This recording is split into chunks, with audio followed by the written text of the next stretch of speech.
Pulau Pinang yang diadakan secara dalam talian.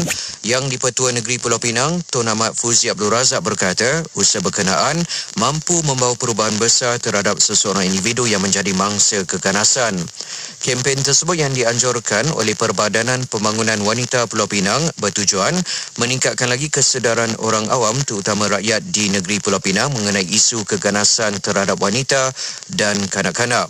Selain itu, Tun Ahmad Fuzi berkata, ia dirangka untuk membuka ruang kepada mangsa keganasan rumah tangga dalam mencari jalan penyelesaian dan keluar daripada situasi tersebut.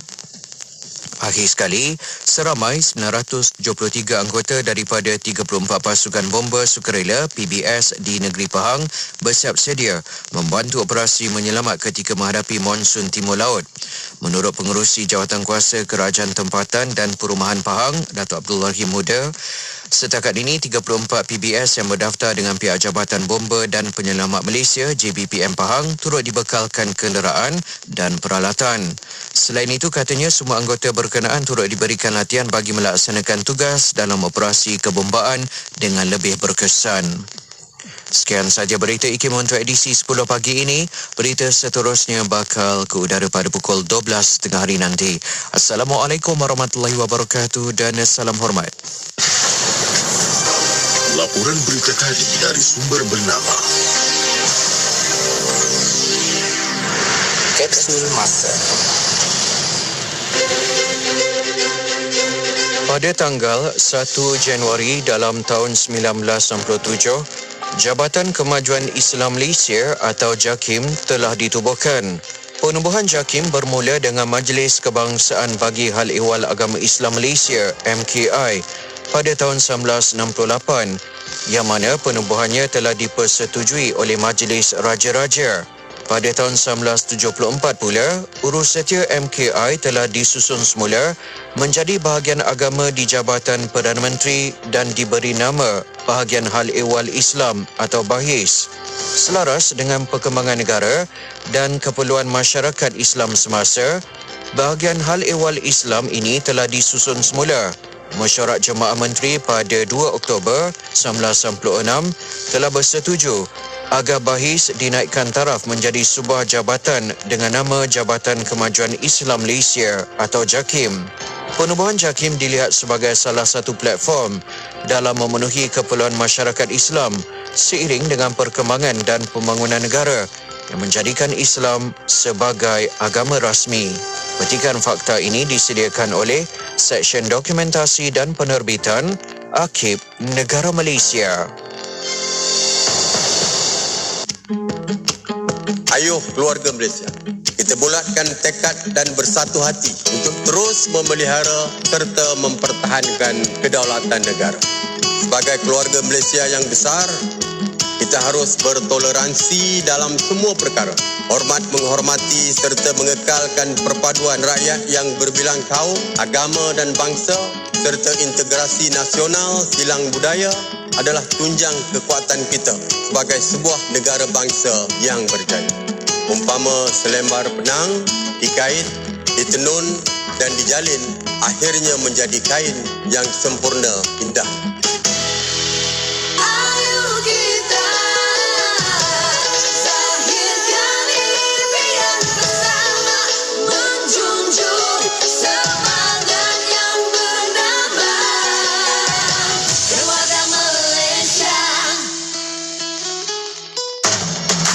Selami ilmu untuk kehidupan kita seharian bersama Nur Hayati Paradi di Aspirasi 10.1.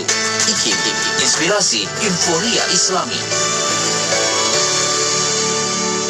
Assalamualaikum warahmatullahi wabarakatuh. Dimulakan dengan lafaz suci Bismillahirrahmanirrahim. Selawat dan salam buat Rasul junjungan Nabi Muhammad sallallahu alaihi wasallam. Selamat pagi. Salam aspirasi untuk semua sahabat pendengar Radio Institut Kefahaman Islam Malaysia. Alhamdulillah, satu hari lagi Allah kurniakan kepada kita untuk bernafas, untuk terus dan terus mengucapkan syukur padanya, insya-Allah. Baiklah, untuk rakan pendengar, hari ini bersama saya Nur Hayati Paradi untuk perkongsian aspirasi edisi Selasa 23 November 2021.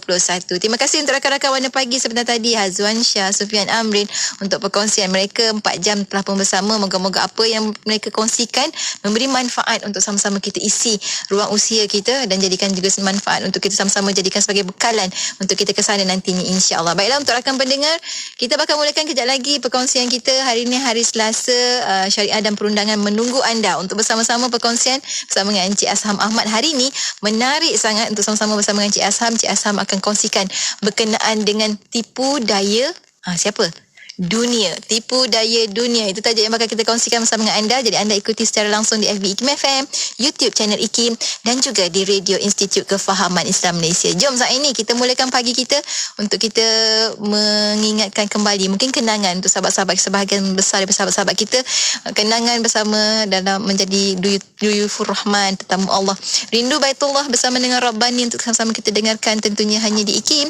Inspirasi Inforia Islami bersama saya Nurhayati Paradi. Betapa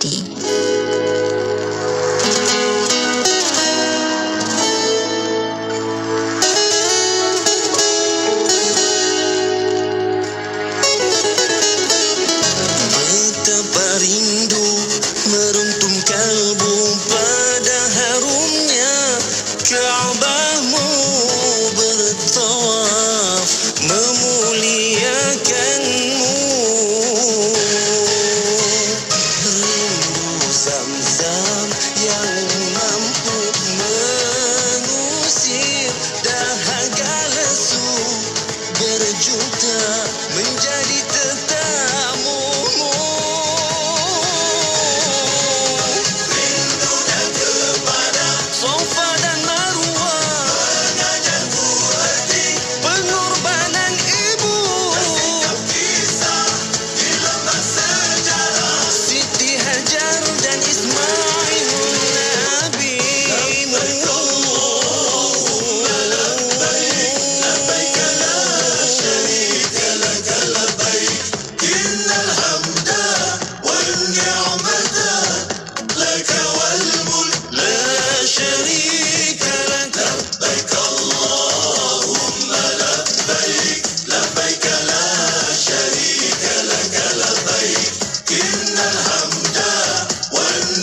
1.6 juta ringgit diperlukan segera bagi pembelian tanah Mahat Tahfiz Sain Fatimah Az-Zahra atau MTS PAS. Ganjaran Allah untuk setiap infak akan berterusan selagi para hufaz beramal di atas hasil infak anda. Terus gandakan rezeki dan pahala anda dengan berinfak untuk MTS PAS sekarang di www.mtsfaz.com sekarang.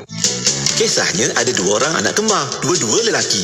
Bila nak makan, seorang suka nasi goreng kampung, seorang lagi suka nasi goreng ayam. Bila nak main, seorang suka basikal, seorang lagi suka skuter. Bila nak tidur, seorang suka bantal tinggi, seorang lagi tidur tak pakai bantal.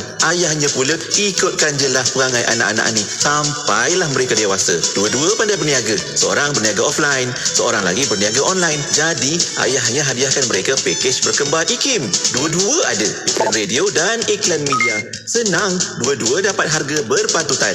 Jom kembangkan lagi perniagaan anda dengan memasarkan produk dan perkhidmatan anda di platform media sosial dan radio IKIM dengan harga berbaloi. Info lanjut hubungi 017-345-2564 atau 012-686-9236. Tarikh tutup permohonan iklan adalah pada setiap 16 hari bulan pada setiap bulan. Skim Perlindungan Takaful MySalam atau MySalam dirangka untuk golongan B40 telah berkuat kuasa pada 1 Januari 2019 dan diperluas pada 1 Januari 2020. Manfaat skim termasuk pembayaran tunai RM8,000 dibayar sekali seumur hidup apabila didiagnosis salah satu daripada 45 penyakit kritikal dan pembayaran tunai RM50 semalam bagi hospitaliti sehingga 14 hari setahun. Hari ini, mereka menggigil kesejukan. Hari ini, mereka menanti sesuap makanan. Hari ini, mereka berteduh di bumbung yang terdapat kelompongan. Hari ini, Palestin, Syria dan Yaman berjuang demi kehidupan mereka dalam musim sejuk yang melanda. Siapakah yang mampu membantu mereka kalau bukan kita? Ayo zahirkan kebersamaan kita dalam kempen bantuan musim sejuk Anjuran Aman Palestin. Sebagai satu cara kita memberikan kehangatan buat mereka. Layari laman sesawang www.jommenyumbang.com atau hubungi 03-8926-7019 untuk pertanyaan lanjut. Bangkit berjuang bersama. Kuantan 89.6 Radio IKIM 20 tahun inspirasi Inforia Islami. Alhamdulillah. Terima kasih pada sahabat-sahabat kerana terus setia bersama kami di Radio Institut Kefahaman Islam Malaysia. Waktu ini kita bersiaran untuk bersama dengan sahabat-sahabat menerusi rancangan syariah dan perundangan. Kami bawakan kepada anda menerusi syariah dan perundangan hari ini. Tak lain tak bukan Cik Muhammad Asam Ahmad, berkana fellow kanan di Pusat Kajian Syariah Undang-Undang dan Politik Institut Kefahaman Islam Malaysia. Assalamualaikum Cik Asham. Waalaikumsalam warahmatullahi. Masya Allah. Ni orang sangat-sangat tenanti-nanti nak bersama dengan Cik Asham. Nak tengok Cik Asham sempoi tapinya berisi. Masya Allah. Alhamdulillah. Dan hari ini Cik Asham akan bawakan kita tajuk berkenaan dengan tipu daya dunia. Bercakap tentang tipu daya dunia, mungkin awalan inilah mungkin Cik Asham boleh kongsikan bersama dengan rakan pendengar. Bila kata tipu daya dunia ni selalu kita dengar frasa tipu daya dunia, fitnah dunia dan sebagainya. Sebenarnya rupa apa dunia ni sepatutnya umat Islam lihat sebenarnya, Cik Asham? Silakan. Ya, terima kasih hati para pendengar rancangan syariah dan perundangan yang saya hormati. Alhamdulillah, wassalatu wassalamu ala rasulillah wa ala alihi wa sahbihi wa man walah. Jadi tajuk yang Yati pilih pada pagi ini adalah merupakan satu tajuk yang sangat mustahak, sangat penting. Kenapa kita kata sangat penting? Kerana tajuk ini adalah tajuk yang ramai orang lupa. Sangat ramai yang lupa. Lupa apa? Lupa tentang hakikat dunia. Jadi, para bijak pandai selalu mengingatkan kita tentang tipu daya dunia. Yang seperti yang Yati sebutkan tadi. Selalu diperingatkan tentang tipu daya dunia. Kenapa mereka berkata demikian? Kerana ramai orang telah lupa bahawasanya dunia itu adalah merupakan satu makam, satu tempat daripada perjalanan yang panjang. Satu makam maknanya satu stesen, satu tempat perhentian sementara kepada satu tujuan akhir. Sebab itu maka dalam Islam bila kita sebut dunia sekaligus datang bersamanya dengan akhirat. Kita sebut dunia dan akhirat. Kita nak selamat di dunia dan akhirat. Kita tak ada cakap asalkan selamat di dunia cukup lah. Tak ada orang cakap macam tu. Nak bahagia di dunia dan akhirat. Kalau kita berdoa pun kita berdoa atina fid dunya hasanah. Baik sejahtera di dunia, wa fil akhirati hasanah. Dan di akhirat juga bahagia, baik, selamat. Itu permintaan kita. Dan begitulah cara kita orang Islam melihat kepada dunia. Kita melihat dunia itu sebagai tempat ataupun ladang untuk kita menyiapkan diri kepada suatu kehidupan yang kekal abadi. Suatu kehidupan yang sebenar. Maknanya apa? Maknanya kehidupan dunia ini sendiri bukanlah kehidupan yang sebenar. Ia adalah persiapan kita untuk menghadapi kehidupan yang sebenar, iaitu kehidupan yang kekal abadi di akhirat. Jadi begitu kita melihat dunia, pasangannya akhirat. Ya, masalahnya apabila hakikat itu dilupakan. Ini yang kata orang yang terpedaya dengan dunia ni. Mereka yang terpedaya dengan dunia ini terlalu sibuk, terlalu obses, terlalu seronok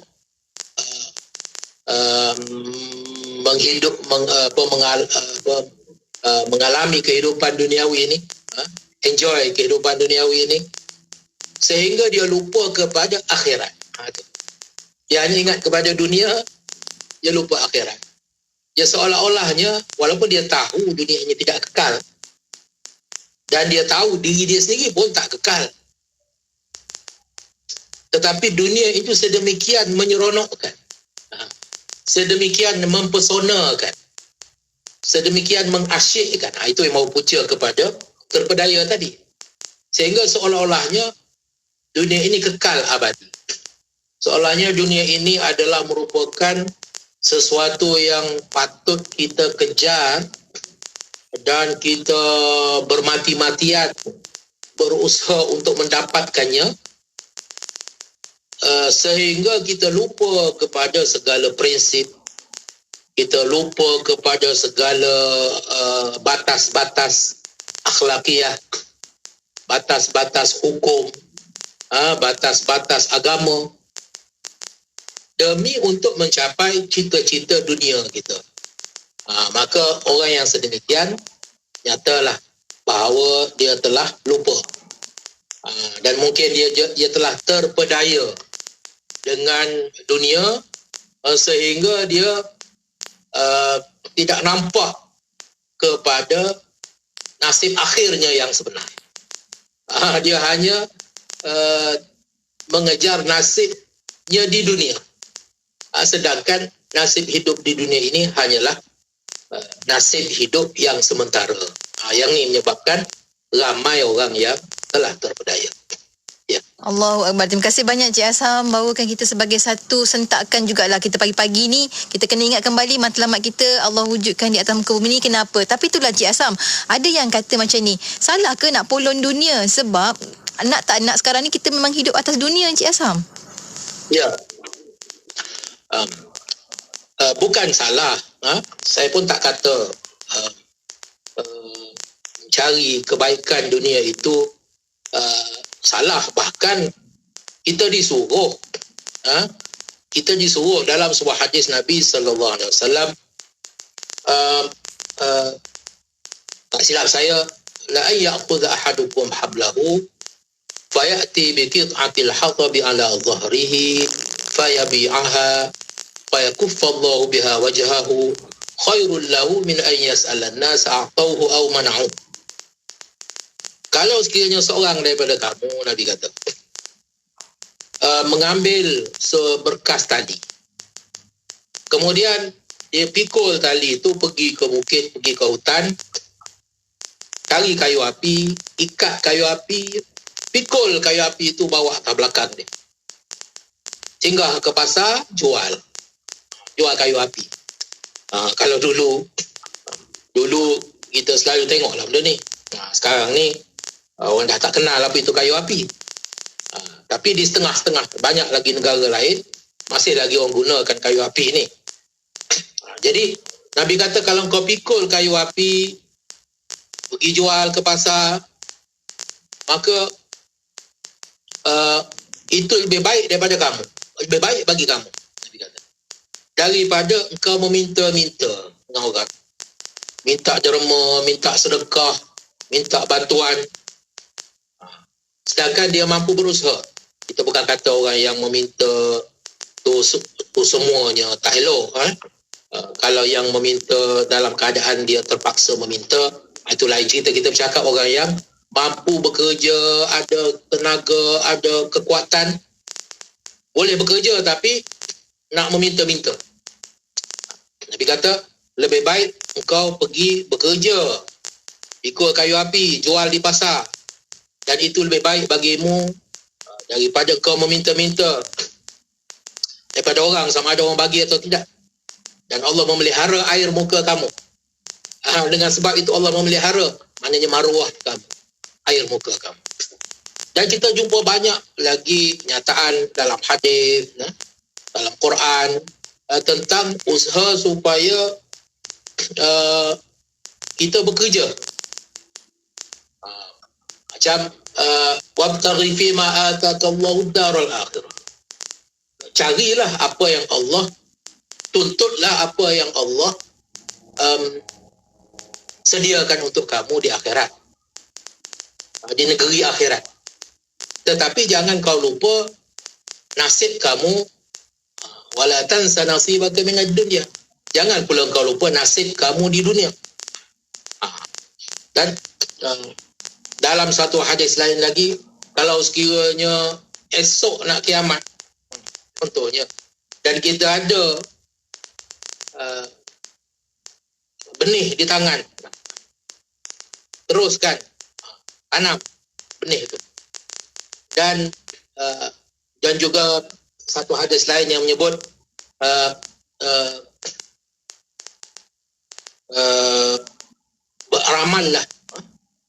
beramallah untuk akhiratmu. Beramal untuk akhiratmu, seolah-olahnya engkau hidup engkau akan mati esok. Kita nak mati dah esok ni. Jadi kita beramal tu, bayangkan kita nak mati esok. Maka bersungguh-sungguhlah kita beramal demi menghadapi kematian kita yang begitu hampir. Esok dah mati. Bayangkan keadaannya. Akan tetapi bila kita bekerja, wa'mal li dunyaka, dan bekerjalah untuk dunia, untuk duniamu, untuk kehidupan duniamu, ka'annaka ta'ishu abada. Seolah-olahnya engkau akan hidup selama-lamanya. Seolah-olah engkau takkan mati. Maknanya time kita bekerja betul-betul. Kalau kita meniaga betul-betul. Kalau kita makan gaji buat kerja yang ditugaskan kepada kita itu betul-betul. Kalau kita bekerja sendiri, menangkap ikan, bercucuk tanam, itu pun kita lakukan dengan sepenuh hati. Seolah-olahnya, Nabi kata, seolah-olahnya kau tak akan mati.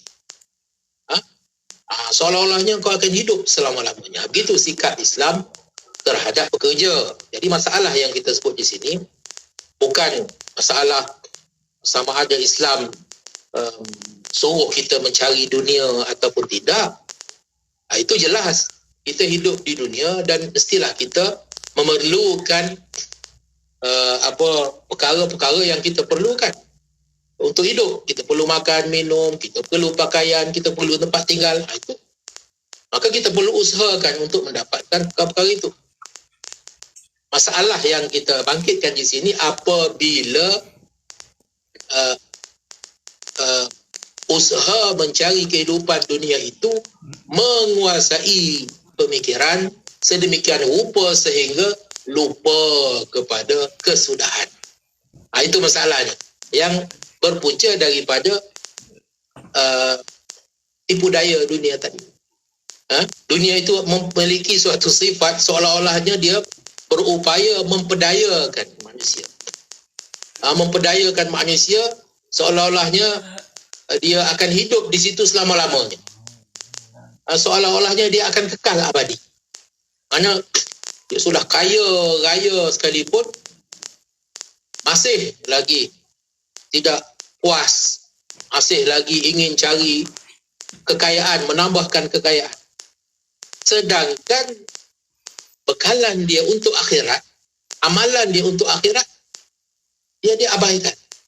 Dia abaikan. Ini masalahnya apabila dunia itu menjadi penghalang kepada akhirat.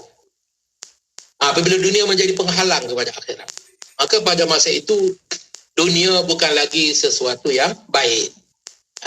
Dunia itu sesuatu yang baik selagi mana dunia itu tidak menghalang seseorang kepada nasibnya yang sebenar. Kerana dunia ini adalah merupakan wasilah, merupakan jalan, wasilah kepada akhirat.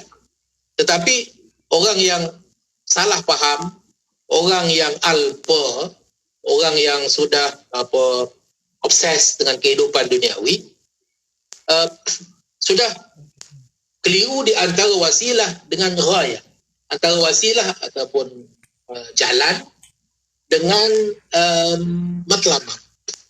Jadi mereka telah menjadikan dunia itu sebagai matlamat akhir.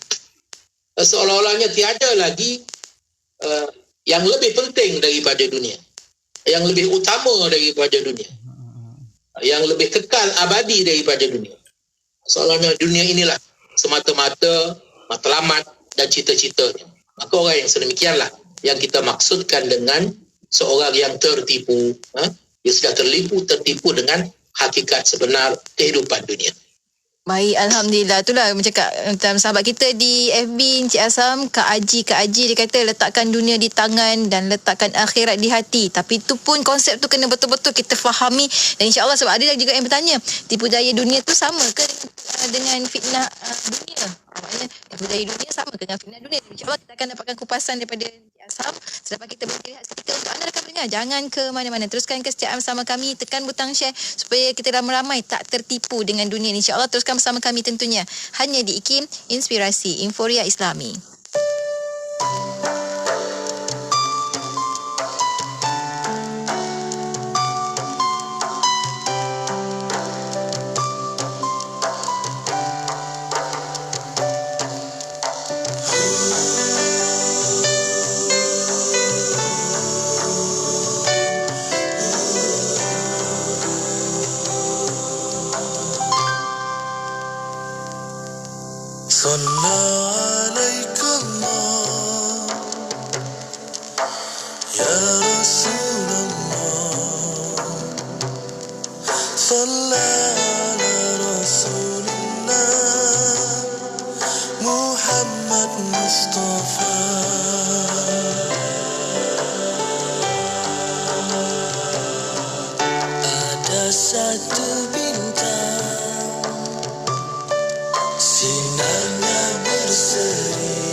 Tiga kebijaksanaan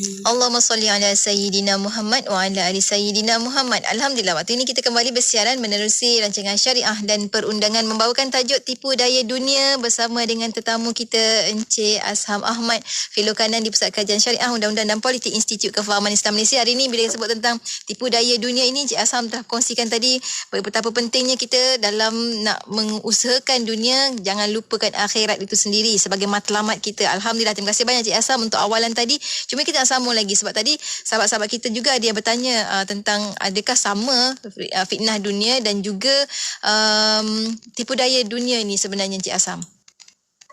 Ya. Apakah yang dimaksudkan dengan dunia itu? Dahulu kita nak jelaskan. Jadi dunia ni dari segi bahasanya adalah sesuatu yang dekat, yang dibawa dekat. Jadi dekat macam mana? Dekat dan juga rendah dan juga hina. Itu maksudnya daripada perkataan dana. Dekat, yang dimaksudkan dengan dekat itu adalah dekat kepada kesedaran kita. Kerana dunia itu kita dapat sentuh. Dunia itu kita dapat tengok. Apa yang kita tengok, itu dunia. Dunia itu adalah apa yang kita dengar, apa yang kita rasa. Jadi segala yang kita alami dengan panca indera kita yang 5 itu, itulah dunia. Jadi oleh kerana dia ni dekat, maka dia sering menyebabkan kita lupa kepada akhirat. Dia yang akhirat. Akhirat tu jauh, akhir, dia datang akhir. Dan dia jauh, kita rasa macam jauh. Kita rasa macam jauh. Hakikatnya akhirat itu bila-bila masa saja akan menjemput kita. Bila-bila masa saja. Jadi yang itu yang menyebabkan manusia sering terpedaya. Terpedaya dengan kehidupan dunia yang disangkanya kekal abadi. Terpedaya dengan apa? Terpedaya dengan anak isterinya. Itu maksudnya. Kebahagiaan hidup dengan anak dan isterinya. Terpedaya dengan kerjanya. Terpedaya dengan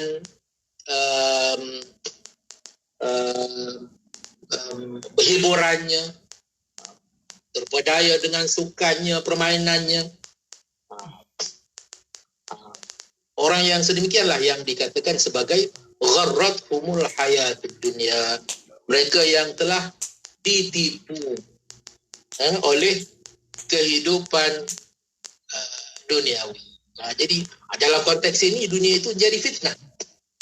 Dunia itu menjadi fitnah kepada seseorang.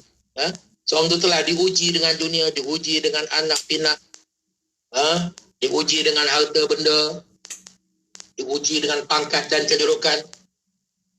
Adakah dia lupa kepada Allah?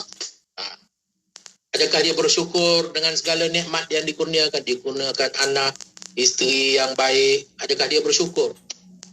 Kalau sekiranya dia ditimpakan dengan sesuatu ujian, bala, kesusahan, adakah dia sabar?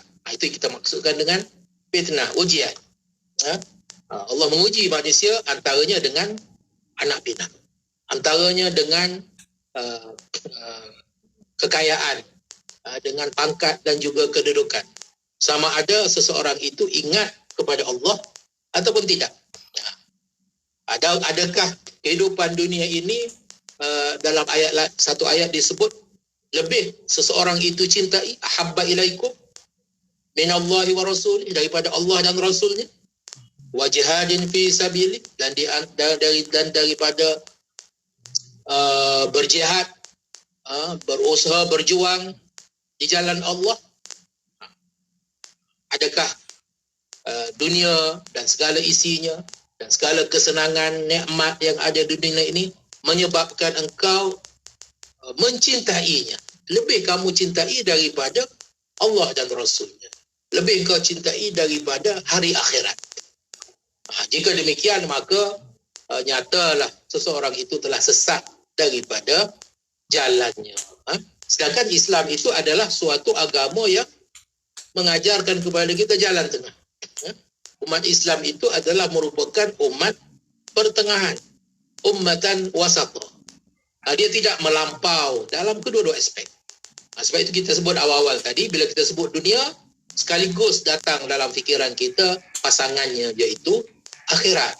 Jadi dalam soal dunia dan akhirat ini, Islam mengajarkan jalan tengah, tidak ekstrim, tidak melampau sama ada ke arah dunia ataupun melampau ke arah akhirat. Islam menolak kedua-duanya. Kalau melampau kepada akhirat, nak beribadat sahaja, tak nak bekerja, maka dalam Islam tidak ada kehidupan yang seperti kehidupan sebagai sami. Nak beribadat sahaja, nak berdoa sahaja, makan minum biar orang lain bagi, minta sedekah, biar orang lain sediakan makan minum untuk dia, dia hanya nak beribadat. Maka Islam menolak kehidupan yang seumpama itu. Begitu juga mereka yang melampau dari segi mengejar kehidupan dunia.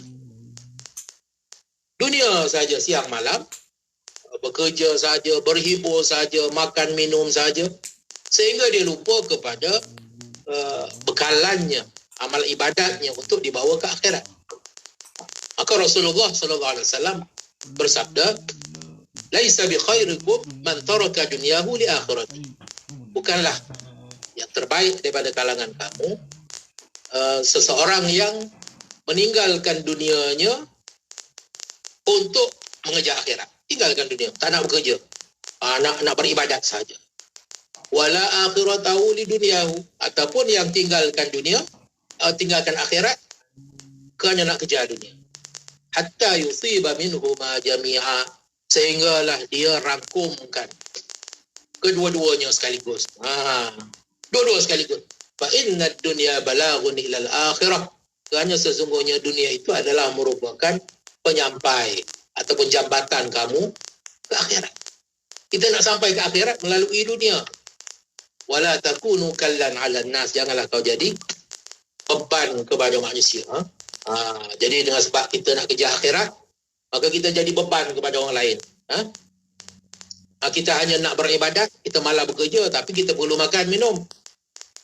Jadi makan minum kita, tak apa, kita minta derma, kita minta sedekah dengan orang.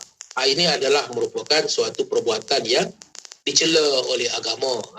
Jadi agama Islam itu, seperti kita ingatkan lagi sekali, adalah suatu agama yang menyeru kita, menunjukkan kepada kita, menganjurkan kepada kita jalan yang seimbang antara dunia dan akhirat dengan matlamat yang jelas.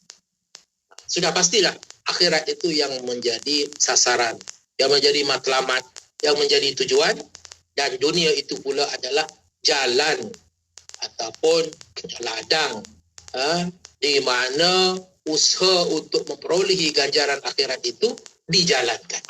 Jadi dalam konteks itu dunia dan akhirat itu tidak dapat dipisahkan. Ya. Baik, Alhamdulillah. Terima kasih banyak Encik Asham untuk pencerahan. Kita ada perkongsian daripada sahabat kita. Dia kata, Encik Asham, bagaimana kita nak uruskan kehidupan kita jika merasakan urusan dunia ni terlalu banyak sehingga urusan akhirat juga terkejar-kejar nak cari masa lapang. Yelah Encik Asham, sekarang ni dunia ni macam rasa laju sangat Encik Asham. Apa prinsip yang boleh dipegang sebenarnya untuk kita pastikan kita betul-betul kat jalan tengah-tengah tu, Encik Asham? Ya. Dari segi prinsipnya, prinsip yang kita kena jelas adalah keutamaan. Keutamaan itu ya kena jelas. Walaupun kita kata tadi jalan tengah. Jalan tengah itu bukan bermakna dunia dan akhirat ini sama penting. Kita sebutkan tadi dunia itu adalah wasilah, akhirat itu adalah matlamat. Jadi sudah tentulah matlamat dan juga wasilah tidak sama penting. Walaupun untuk sampai kepada matlamat perlukan kepada wasilah. Jadi keutamaan itu kita kena jelas. Dalam suatu ayat, walal akhiratu khairul laka minal ula, dalam surah Ad-Duha, dan bahawa sesungguhnya akhirat itu lebih baik bagi kamu daripada yang pertama. Dalam ayat lain, wal akhiratu khairun wa abqa, dan akhirat itu lebih baik dan lebih kekal. Jadi ini adalah perkara yang jelas. Maka keutamaan, kalau sekiranya dalam kehidupan kita ada konflik, kita tak boleh nak nafikan. Kadang-kadang boleh berlaku dalam kehidupan kita konflik, memang betul-betul konflik di antara dunia dan akhirat. Maknanya konflik di situ kita terpaksa pilih. Kita terpaksa pilih sama ada dunia ataupun akhirat. Maka kalau kita memang tak ada pilihan lain di antara dunia dan akhirat, maka jelaslah yang kita kena pilih adalah akhirat. Tetapi kalau sebenarnya tidak ada konflik, tapi kita hanya perlu sesuaikan. Sesuaikan. Bukannya berkonflik, tetapi kita kena manage, kita kena uruskan dunia itu dengan cara yang bijaksana. Itu lebih baik. Menguruskan dunia itu secara bijaksana supaya kita tidak mencuaikan akhirat. Jadi banyak masalahnya orang fikir susahlah. Jadi dia hanya melihat semuanya sebagai konflik. Pasal konflik itu dalam fikiran dia. Seolahnya dunia ni oleh kerana dia nak bekerja, maka dia tinggalkan akhirat. Susahlah kalau dia nak sembahyang, nak apa. Padahalnya tak susah pun sembahyang. Tapi dia hanya fikir susah. Pasal dia tak pernah fikir untuk macam mana nak mengusahakan supaya dia dapat bekerja seperti orang lain, dan bila sampai masanya dia dapat menunaikan kewajipannya. Contohnya sembahyang. Contohnya sembahyang. Macam mana cara nak usahakan?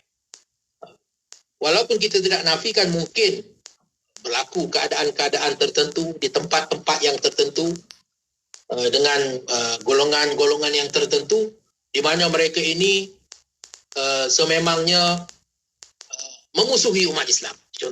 Contohnya, kita contohkan suatu keadaan di mana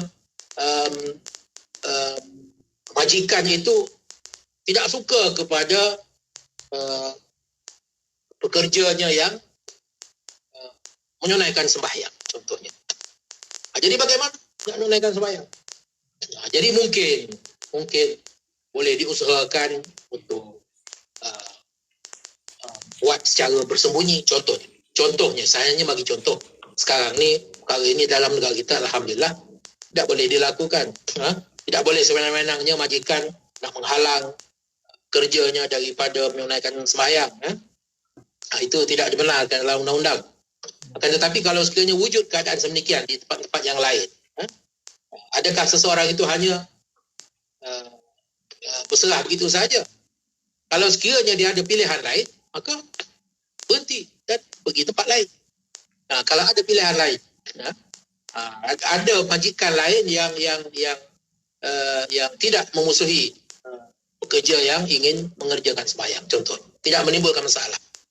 Tapi kalau sekiranya tidak ada pilihan, hanya itu saja pekerjaan yang dia mampu lakukan berdasarkan kelayakan yang dia ada, hanya tempat itu dan kerja itu, maka bagaimana? Maka mungkin dia boleh berusaha melakukannya secara bersembunyi-sembunyi. Ya itulah seperti yang ditunjukkan oleh Rasulullah sallallahu alaihi wasallam pada zaman awal Islam dahulu apabila dimusuhi oleh orang-orang kafir. Maka bagaimana nak menyampaikan ajaran Islam, macam mana nak beribadat, itu semua dilakukan secara bersembunyi-sembunyi, bukan secara terang-terang.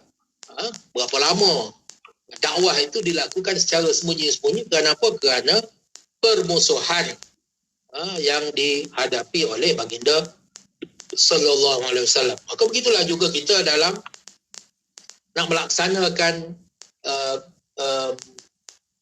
tuntutan akhirat. Sudah tentu ia merupakan suatu yang mempunyai ujiannya yang tersendiri. Di kalangan manusia-manusia yang mencintai dunia itu, mereka juga benci kepada orang-orang yang mencintai akhirat, orang yang beramal untuk akhirat. Mereka mungkin rasa perbuatan mereka ini seolah-olah semacam sindiran kepada mereka. Jadi dengan sebab itu mereka bukan setakat lupa kepada akhirat, bahkan mereka pergi lebih jauh lagi, menjadi golongan yang menentang ataupun benci kepada orang-orang yang berusaha untuk mendapatkan balasan akhirat. Orang yang beramal untuk akhirat. Jadi dengan sebab kebencian mereka itu, maka mereka menunjukkannya dalam bentuk permusuhan, penindasan. Maka kita perlu menggunakan kebijaksanaan dalam kita berhadapan dengan keadaan-keadaan yang sedemikian. Dan kalau sekiranya tidak ada jalan penyelesaian, maka jalan keluarnya jelas bagi kita, iaitu kita memilih akhirat. Kita tak akan memilih dunia dan kita mengorbankan akhirat. Tentulah kita akan memilih akhirat. Tapi selagi mana kita boleh usaha untuk mengharmonikan di antara duanya, maka kita usahakan dahulu supaya kedua-duanya dapat kita harmonikan. Ya. InsyaAllah, mudah-mudahan Allah mudahkan segala urusan sahabat-sahabat kita dalam menguruskan dunia dan juga akhiratnya, insyaAllah. Cik Asam, kita sampai hujung-hujung juga ni kan pertemuan kita pada hari ni, bila kita membincangkan tajuk tentang tipu daya dunia. Mungkin di hujung ni Cik Asam bolehlah berikan pesan-pesan untuk kita semualah, untuk sama-sama kita amalkan. Nak jadikan dunia ni memang perlu diusahakan, tapi hanya dijadikan sebagai alat, bukannya matlamat. Cik Asam, kata-kata akhir daripada Cik Asam sendiri, silakan.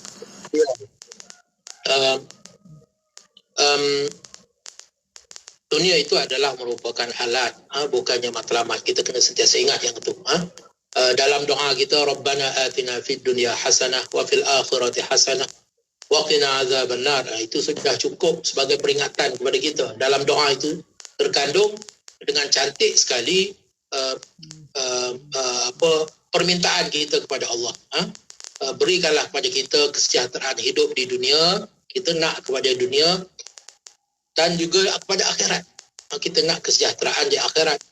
Dan jauhkanlah kami daripada azab neraka. Jadi kita orang Islam ini, kalau kita lihat kepada sejarah kita, adalah merupakan suatu umat, suatu bangsa yang sudah menunjukkan contoh dalam sejarahnya. Sebagai bangsa, sebagai suatu umat yang cemerlang di dalam kedua-dua aspek itu secara seimbang.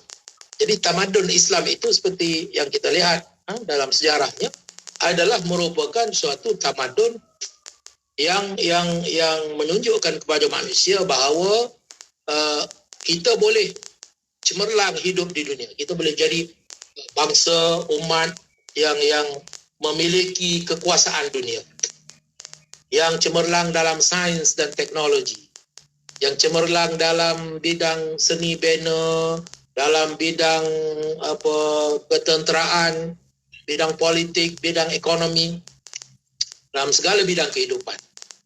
Tetapi pada masa yang sama, kita juga adalah merupakan umat yang takut kepada Allah, yang beribadat kepadanya seolah-olahnya akan mati keesokan hari, yang menghasilkan para abidin, maknanya ahli-ahli ibadah, yang menghasilkan orang-orang yang salihin, orang-orang yang wara, orang-orang yang takut kepada Allah, orang-orang yang menjaga akhlak tutur katanya, yang menitis air matanya kerana takut kepada Allah. Jadi orang-orang yang sedemikian dihasilkan di dalam sejarah dan tamadun Islam. Jadi itu menunjukkan kepada dunia bahawasanya Islam itu adalah merupakan sebaik-baik agama. Dan kita sebagai manusia ini ada dua aspek. Kita bukan hanya ada aspek yang zahir, aspek tubuh badan kita yang perlu kita raikan. Tubuh badan kita perlu berikan kepadanya apa yang dia perlukan. Dia perlu makan minum, dia perlukan kesihatan, dia perlukan keselesaan, dia perlukan perlindungan. Maka kita perlu bekerja untuk dapatkan makan minum, pakaian, dapatkan tempat tinggal dan sebagainya. Akan tetapi dalam diri manusia itu juga ada aspek rohani, aspek diri, aspek spiritual yang ni adalah merupakan aspek yang kekal abadi. Ini aspek yang bukan jenis yang berubah-ubah. Bukan jenis yang akan binasa, tetapi dia akan kekal dengan kematian. Sedangkan aspek yang satu lagi, aspek kehayawanan, aspek fizikal itu adalah merupakan aspek yang akan binasa dengan kematian. Sedangkan manusia ada satu aspek yang kekal abadi, iaitu dirinya, rohnya. Jadi timbul persoalan, kalau kita bekerja siang dan malam seluruh hidup kita untuk kebajikan tubuh badan kita yang tidak kekal pun, yang akan mati, yang akan hancur di dalam tanah. Apakah yang kita lakukan untuk kebajikan diri kita yang kekal abadi itu, yang tidak akan binasa? Diri kita yang berfikir, yang sedar, yang kita namakan sebagai roh itu. Roh ini dia kekal. Jadi roh ini apa nasibnya? Apabila kita mati, bila jasad ini mati, apa akan jadi dengan roh? Kemana roh ini akan pergi? Apa kesudahannya? Adakah roh ini akan bahagia ataupun akan berhadapan dengan kesengsaraan? Itu persoalannya. Itu persoalannya. Jadi bagi orang yang berakal, dia bukan hanya fikir tentang nasib tubuh badannya, jasadnya. Itu adalah hanya satu aspek daripada dirinya. Sedangkan dirinya yang sebenarnya itu ada dua aspek. Aspek hayawan, yakni aspek hayawani yang bersifat kehayawanan, maknanya aspek yang memerlukan kepada makan, minum dan sebagainya. Dan juga aspek rohani, rohnya dia tak makan minum, dia bukan perlu nasi, roti, dia ada makanan dia. Tapi makanannya dia bukan berupa nasi, ayam goreng.